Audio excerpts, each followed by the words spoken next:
안녕하십니까. 4급 배정한자 풀이 시간입니다. 오늘부터 여러분들은요, 준 4급을 포함한 4급 배정한자를 공부하시게 될 겁니다.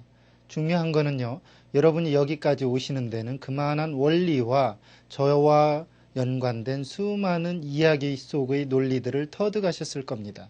그렇기 때문에 4급부터는 물론 준 4급을 포함한 4급 배정한자 풀이 시간에서부터는요, 여러분들에게 한자어의 뜻풀이를 생략하고 좀 빠르게 진행시키겠습니다. 왜 그러냐면요. 4급, 3급 올라갈수록 배정한자 수가 좀 많아지죠. 그 시간을 조금 더 단축해 보도록 하겠습니다. 그러면 그 첫 번째 글자 속으로 같이 가보죠. 첫 번째 글자는요. 보다시피 빌릴가라는 글자입니다. 그런데 이 빌릴가자도 여러분이 이제는 사람인 변과 옆에 것을 나누어 놓는데 익숙하실 겁니다. 그래서 물론 이렇게 나누게 되겠죠. 이것은 사람에게 빌린 것은 자기 것이 아니라는 데서 그것은 거짓이다 또는 가짜다라는 뜻으로 거짓을 나타내게 된 글자입니다. 이 글자 자체가요. 허물이 있다, 빌리다 또는 손으로 남의 것을 잠시 도용하다라는 뜻의 글자입니다. 이것도 의미 가가 되겠죠. 거기에 사람인이 붙어서 사람에게 빌린 것들은 대부분 내 것이 아니고 거짓이다 라고 해서 거짓 가짜가 됐고요. 응용자를 보니까 가명 또는 가장행렬 할 때 가장, 가건물, 가면이 있겠죠. 이때 가명하면 거짓으로 사용하는 이름이고요. 가장하면은 거짓으로 꾸민 것이죠. 꾸밀 장자니까요. 가건물 하면 당연히 거짓으로 임시로 세워놓은 건물을 이야기합니다. 가면하면 내 본 얼굴이 아닌 얼굴에 무언가를 쓰고 있는 그러한 것을 가면이라고 하겠죠. 지금 보니까 여러분들에게 수많은 글자들의 출발점 시점에서 이쯤 되면 여러분은 제가 무슨 말을 할 줄 알 겁니다. 즉 수많은 한자를 접했을 때 분해를 하고 분해 속에서 이야기를 찾아내라고 이야기할 거라는 걸 여러분은 짐작하실 수 있겠죠. 그러면은요 그 짐작 그대로 또 다른 글자 속으로 같이 가보겠습니다. 이번 글자는요 똑같이 빌리다, 흠이 있다, 거짓이다 라는 글자가 붙어 있으면서도 앞에 다른 것이 붙어서 과연 무슨 자가 되는지 알아보는 그런 시간이 되겠습니다. 같이 보겠습니다. 지금 보니까요 해일 옆에 아까 거짓가에서 봤던 빌리다라는 뜻의 글자가 있습니다. 그러나 이것이 빌리다라는 뜻의 글자만 있는 것이 아니고 이것처럼 해일에다가 옥티하라는 즉 옥하라는 글자의 앞에 구슬옥변 임금왕이 생략된 그러한 자가 되겠습니다. 즉 무슨 이야기냐면요. 날이 시간이 가공하지 않은 옥, 즉 티가 있는 옥처럼 어떠한 것처럼 잠재적 가치가 있다. 그런 데서 이것은 틈이다, 겨를이다 해서 틈가 또는 겨를가 이렇게 사용되는 글자입니다. 우리가요 보면 가공하지 않은 옥 같은 경우에는 그곳에 티가 있더라도 이것을 어떠한 모양으로 바꾸느냐에 따라서 잠재적인 가치가 결정이 나겠죠.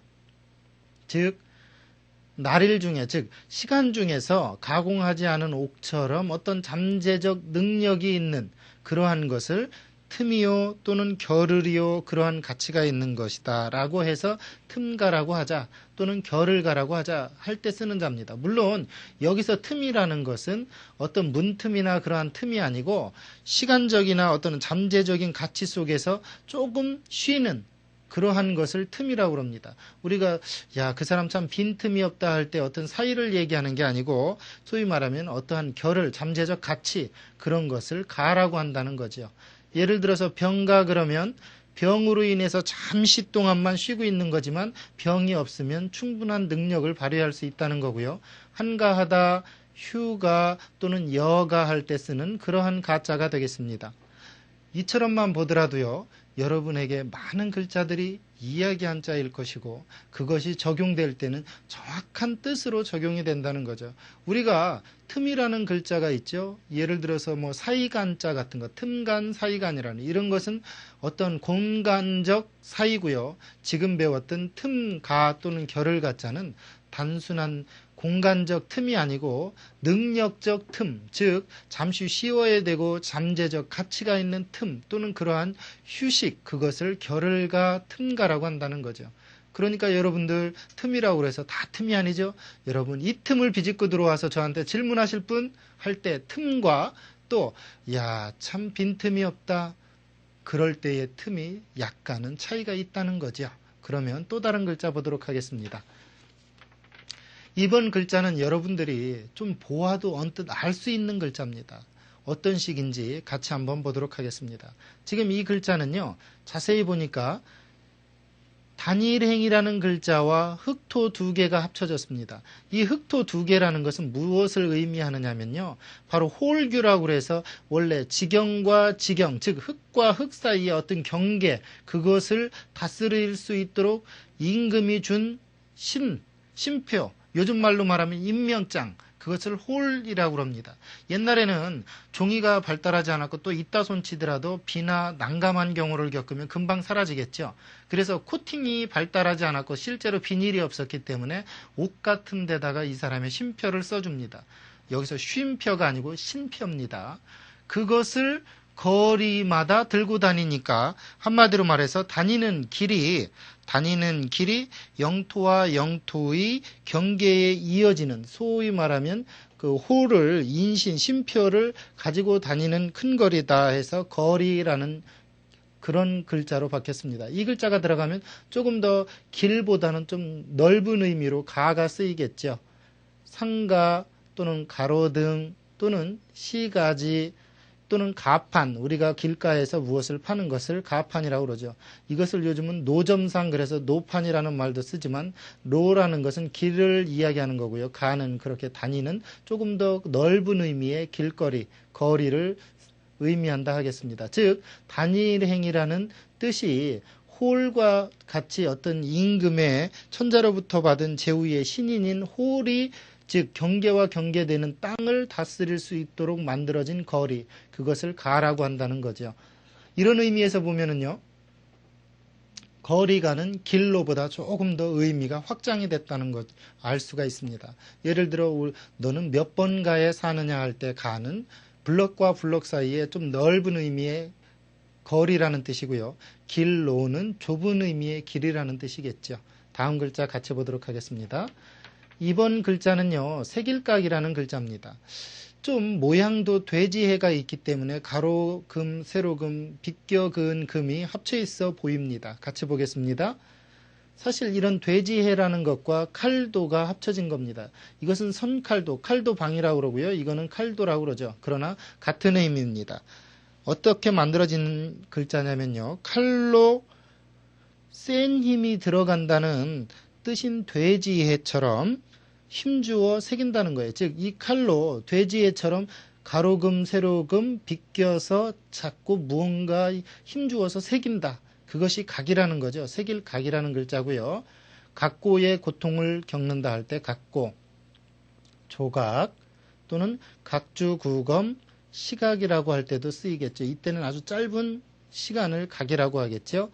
각주구검이라는 사자성어는요, 어떠한 사람이 배를 타고 가다가 그 배 타고 가는 길거리에서 때마침 물건을 빠뜨립니다. 그래서 그 물건을 빠뜨린 곳에다가 칼로서 배의 난간에다가 표시를 합니다. 그러면 생각을 해보십시오. 어떤 사람이요, 배를 타고 가다가 물건을 강물 속에 빠뜨리고서 고그쯤에다 빠뜨렸다고 배에다가 표시를 한다는 것 자체가 그 사람이 얼마나 융통성과 또 세상 물정을 모르는 사람입니까? 한마디로 말해서요, 배에서 내리고 나서 배의 난간 부분에 표시되어 있다고 그곳에서 찾는다면 물건을 제대로 찾을 수가 없겠죠. 이러한 경우를 들어서 각주구검이라고 합니다. 즉 머리가 융통성이 없거나 또는 고지식하거나 또는 어떤 변통이 없는 사람, 여기서 변통은 소위 말하면 발음을 조심해야 되겠죠. 변통, 예, 여기서 변통은 변화해서 통하는 재주를 변통이라고 합니다. 예, 변기통하고 왠지 발음이 비슷해요. 여러분들이요, 이것처럼 사자성어에 나오는 각자가 어떤 각자일까라고 고민할 때 문장 중에 어떠한 이야기가 있고요. 그 이야기 속에 색이다라는 뜻이 있다면 아하 이건 색일각이겠구나 라고 여러분이 짐작을 한다면 맞겠습니다. 그러면 또 다른 글자 보도록 하죠. 이번 글자는요. 깨달을 각자입니다. 좀 복잡하지만 여러분들이 배운 두 글자를 합쳐서 만들었다는 걸 짐작하시게 될 겁니다. 같이 보겠습니다. 여러분은 이런 글자가 나오면요. 배울학의 윗부분과 볼견이라는 것을 합쳤다는 걸 짐작을 하실 수 있어요. 어떻게 해요? 배울학이 밑에 아들자 부분이 없어지고 이렇게 윗부분만 남고요. 볼견을 합쳐놔서 이야기가 됩니다. 어떻게 해요? 배워서 어떠한 것을 배워서 확실히 보이게 되고 볼 수 있다. 그것은 즉 마음속에서 깨달았기 때문이다 해서 깨달을 각자가 됐다는 거예요. 즉 배울학변 위와 배울학이라는 글자의 윗부분과 볼견이 합쳐져서 배워서 확실히 볼 수 있는 건 마음의 깨달은 일이기 때문이다 해서 깨달을 각자라는 거죠. 가고 또는 감각, 미각, 발각이 되다라고 할 때 쓰는 자입니다. 사실 여러분요. 누군가가 여러분에게 깨닫다라는 보이지 않는 의미를 글자로 만들라고 했을 때 어떻게 만들겠습니까? 무지하게 난감할 겁니다. 왜요? 생각이라는 것을 글자로 만들어내기에는 굉장히 어려운 부분이 많이 있습니다. 그러나 예전에 이미 두 글자를 만들어냈던 당시의 사람들은 깨닫는다는 것은 배우고 보아서 알 수 있는 것이 깨달은 거다라는 추론에 이릅니다. 이것이 논리입니다. 이렇게 해서 합쳐진 글자가 논리적인 글자고 이 논리를 여러분이 설득력 있게 배웠을 때 수많은 글자들을 어렵지 않게 또 혼동되지 않게 외울 수 있다는 거죠. 그러면 또 다른 글자 보도록 하겠습니다. 이번 글자는요. 방패간이라는 글자입니다. 여러분이 이것을 알려면 전서 공부를 해야 되겠죠. 같이 보겠습니다. 전서에서는 이렇게 갈래진 작살 같은 모양입니다. 사실은 방패의 모양이 아니고요. 왠지 작살 같은 모양이죠. 즉 끝이 두 갈래로 갈라진 작살 모양의 무기를 본딴 자입니다. 그러다가 나중에 이것은 무엇을 범하는 기구다 해서 범할간 또는 범하는 것을 막는 방패간 해서 방패간이라고 요즘에는 알려져 있죠. 그러나 이것의 속뜻에는 범하다라는 뜻도 있습니다. 그런 의미에서 간섭하다라는 것은 방패가 건넌다라는 뜻이 아니고요. 범하여서 그곳에 참견한다는 얘기죠. 우리가 약간의 문제가 있다 할 때 약간 할 때도 일 때도 범할 간자가 되겠습니다. 간척지 할 때도 그렇고요. 관여하다. 관여가 아니고 간여. 나의 일에 관여를 했다 할 때 간은 범할 간자가 되겠죠. 이처럼요. 한자는 어원 속에서 내려오는 첫 출발의 시점이 됐던 당시의 생각들의 출발점이 되어서 글자가 한자가 한 의미가 완성이 되고요. 그것이 나중에는 점점 길게 확장 해석되는 경우도 있습니다. 이것도 작살이라는 어떤 무기 속에서 그것은 범하게 되고 그것은 또 범하는 것을 막다라는 뜻으로 방패까지도 이야기가 계속 전해진다는 거죠. 이런 의미에서 보면 한자는 당시 사회적인 풍속이나 사회적인 생각들을 담아내는 도구가 됩니다. 요즘 사실 컴퓨터에서 쓰이는 수많은 용어들을요, 저는 알지 못합니다. 왜요? 당시에 많은 소용이 되고 필요해서 생긴 글자들이지만 그것이 한 시대로 흘러가기 때문에 그렇죠. 그것이 역사성을 갖고 살아남는지 어떤지는 여러분들과 또 앞으로 후세들에게 영향력이 얼마나 미치느냐 안 미치느냐에 결정되겠죠. 그러면 옛분들이 우리에게 준 수많은 영향력 그 속으로 또 다른 글자 속으로 같이 가보겠습니다. 이번 글자는요. 볼간이란 글자입니다. 이 볼간자도요. 자세히 보면 바로 이렇게 보는 겁니다. 손을 눈 높이 위로 올려서 본다는 거죠. 같이 볼까요? 즉 손수가 이렇게 있고요. 눈목입니다. 즉 손수가 이렇게 바뀌어서 눈목이죠. 즉 눈 위에다 손을 올려놓고 무언가 살펴본다 해서 볼간자입니다. 사실 우리가 햇빛 속에서 무언가 볼 때는 손을 눈 위에 올리는 것은 자연스러운 현상입니다. 그것을 통해서도 아하 보다라는 뜻을 볼간을 보아서 무언가를 살피다, 살펴본다 라는 뜻으로 만들자 해서 이것은 살필 간 또는 볼간 이렇게 만들어졌다는 거죠. 무언가 눈으로 살펴본다 해서 볼간이라는 글자가 된 거예요. 그런 의미에서 간판도요. 간판 볼간자에 널판, 즉 널판지에다 써놓고 사람들이 보게 만든 것이 간판이죠. 이런 의미에서 한자를 알면 조금 더 쉽게 수많은 단어들을 이해하게 됩니다. 간병, 즉 병이 있는 사람들 또는 그 병을 보는 것, 살펴보는 것이 간병이죠. 주마간산, 말을 달리는 말에서 산을 본다. 즉 대충 본다는 얘기죠. 간과하다, 즉 보아 넘기는 게 간과입니다. 이런 의미에서 보면은요, 한자는 생각보다도 쉽게 당시의 상황을 담아내고 있습니다. 그러면 또 다른 글자 볼까요? 이번 글자도요, 종이가 없던 당시에 대나무를 이용한 글자입니다. 같이 보겠습니다. 지금 보니까 대나무죽 밑에 사이간을 합쳐놨죠. 사실 대나무 사이사이를 쪼개가지고 그 사이사이를 엮어서 문자를 쓰는 도구, 그 대쪽을 의미하던 대쪽간자였다가 후에 이 대쪽에다 글을 쓰니까 편지간이라고 하자. 또 편지는 간략하게 쓰는 게 원칙이니까 간략할 간이라고 하자라고 해서 편지간, 간략할 간이라는 글자가 된 겁니다. 사실 편지가 길면 의미가 없죠. 사실 요즘은 편지를 길게 쓰는 게 유행인지 몰라도 종이가 없던 당시에 대나무를 쪼개서 그것을 사이사이를 엮어가지고 만든 이 편지는 만약에 많다면 무게가 너무 많이 나가겠죠. 그런 의미에서 간단히 써라 해서 간략할 간자가 되겠습니다. 그런 의미에서 한자어는 간략, 또 간편, 서간문, 간이 이러한 글자가 있겠습니다. 간이라고 할 때 간은 간략할 간일 거고요. 이는 시우리 자가 되겠죠. 간편하고 간략하고 쉬운 것을 간이라고 합니다. 우리 예를 들어서 문제가 난이도 할 때는 어려울 난과 시우리가 반대의 대립구조가 합쳐진 거지만 간이 그러면 유사구조로 유사한 말끼리 합쳐졌다는 걸 알 수가 있겠죠. 그러면 다른 글자를 보도록 하겠습니다. 이번 글자는 보니까 덜 깜짝입니다. 과연 덜어낸다라는 말을, 그러한 생각을 어떻게 표현할까요? 옛날 분은 자연에서 그것을 터득합니다. 같이 보겠습니다. 자연에서 터득한 물이 의미 요소로 사용이 되겠죠.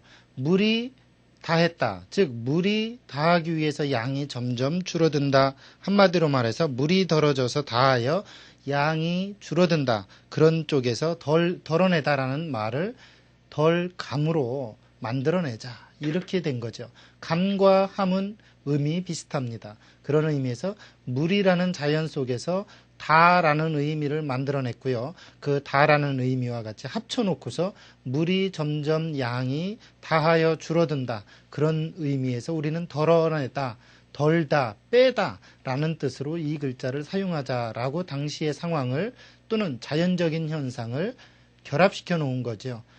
감량, 감원, 감형, 가감, 즉 더하고 빼고 라고 만들 때는 이렇게 되겠습니다. 가감이라는 말 자체가 더하기 빼기죠. 이런 의미에서 한자는요, 당시의 상황을 그대로 재현하고 있습니다. 또 다른 글자를 같이 보겠습니다. 이번 글자는요, 우리가 달다라는 뜻입니다. 사실 달다라는 것도 만들어내기가 굉장히 어려운 글자입니다. 우리는 너무나도 쉽게 그 말을 사용하고 있지만 그 글자가 없었을 당시에 이 글자를 만들어낸다는 것은 굉장히 고충이 있었을 겁니다. 그런데요, 맛은 미각에서 느끼죠. 즉 혀에서 느낀다는 얘기입니다. 그런 의미에서 혀가 들어갔습니다. 같이 볼까요? 이처럼요, 혓바닥에 어떠한 음식이 있는 모양, 이게 혓바닥이고 이게 음식이죠. 즉 이러한 입에 입이 있다면 그 혀가 낼름 내밀고 거기에 단 어떤 음식, 맛있는 음식, 입 안에 있는 맛있는 음식이 들어있다는 데서 이것은 달다라고 표현을 하자 해서 달감이 되었다는 얘기죠. 우리가 달게 받아들이는 걸 감수하다, 감주, 우리가 단술, 감언이설, 달콤한 말로 자기의 이로움을 위해서 꿰는 말을 감언이설이라고 그러고요. 고진감래, 고통이 다하면, 괴로움이 다하면 즉 단 것이 즐거움이 온다라는 뜻입니다. 이런 의미에서 보면요, 달다라는 것과 또 괴롭다, 쓰다라는 것은 반대말이죠. 그러니까 감고라는 말은 반대말입니다. 달고 괴롭고 하는 말들. 이럴 때 여러분들은 같이 외워두는 게 좋겠죠. 그러면 또 다른 글자를 보도록 하겠습니다. 이번 글자는 구태여 감, 즉 감이감이라는 글자입니다. 우리가 너 감히 나한테 덤벼 라고 할 때 이 감이라는 표현 과연 어떻게 만들었는지 같이 보도록 하겠습니다. 사실 이 글자는 전서에서 더 많은 확실하게 뜻을 보여주고 있습니다. 전서에서 보니까요. 몽둥이 수가 옆에 붙어 있고요. 이처럼 몽둥이가 치다라는 두드릴복으로 옆에 이렇게 박혔습니다. 그래 놓고요. 거기에 보면 손이 있고요. 그 손 밑에 무릅쓸 모자가 이렇게 있습니다. 즉 이 밑에 달월처럼 보이는 이것은 무릅쓸 모자의 약자고요. 그 위에 요건 손이고 옆에 이건 몽둥이입니다. 즉 요 윗부분은 손이고 요것은 무릅쓸 모의 변형이고 이것은 몽둥이 수의 변형입니다. 한마디로 말해서 무기를 손에 들고서 어려움을 무릅쓰고서 나아간다는 데서 이것은 용감하다, 감히, 구태여 라고 의미를 담아낸 거죠. 그런 의미에서 보면 오히려 전서에서 더 완벽한 뜻을 가지고 있습니다. 그러나 전서가 쓰기가 어려우니까 점점점 이렇게 간략화된 현재 쓰고 있는 글자의 모양을 취하게 되었습니다. 과감이라든가 언감생심, 어찌 감히 그러한 마음을 먹겠느냐라고 할 때 언감생심이라고 그러죠. 용감하다, 감행 할 때 쓰는 감자입니다. 사실 감이감 이렇게 쓰기는 굉장히 어렵다는 얘기예요. 그러면 또 다른 글자를 보도록 하겠습니다. 이번 글자는요. 볼감자입니다. 어떻게 만들어졌는지 같이 바로 보시겠습니다. 지금 사실은 요 신하신이 눈목을 가리키고 있고요. 그 위에 이것은 사람인이고 이것은 물이 그릇에 넘치는 겁니다. 즉 물이 들어있는 그러한 그릇을 사람이 눈으로 자세히 본다는 데서 이것은 볼감자가 된 거죠. 즉 물이 한 방울 두 방울 넣으면서 이것이 넘칠까 안 넘칠까 살펴본다는 거죠. 감금, 수감 또는 감독하다, 감옥 이럴 때 쓰는 글자가 되겠습니다. 그러면요. 또 다른 글자는 어떤 게 있는지 같이 보도록 하죠. 이번 글자는요. 갑옷갑자입니다. 으뜸갑이라고 하죠. 같이 보겠습니다.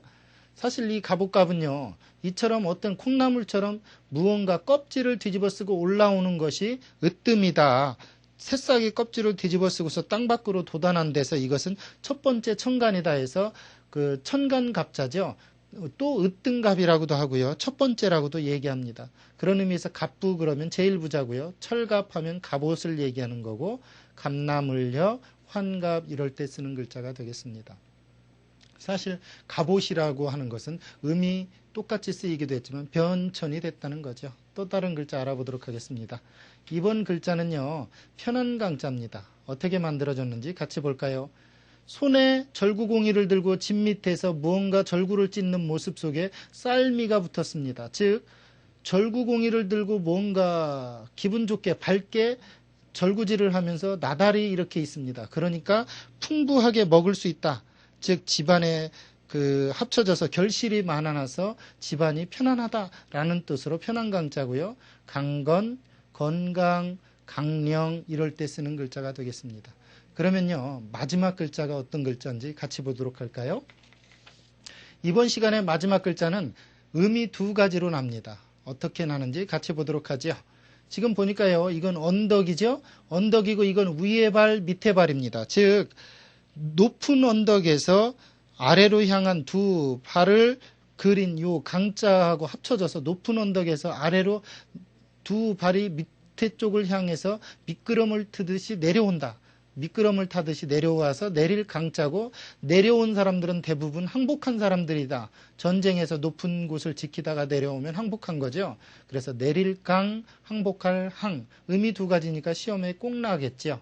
강림, 투항, 강우량, 항복. 강우량 할 때는 비가 내리는 거고 항복은 한마디로 말해서 엎드려서 복종하는 거죠. 나는 이제 너한테 거꾸로 올라갈 수 없다. 내가 네 밑으로 내려왔으니까 나는 항복한 거다라는 뜻을 가진 그런 글자가 되겠습니다.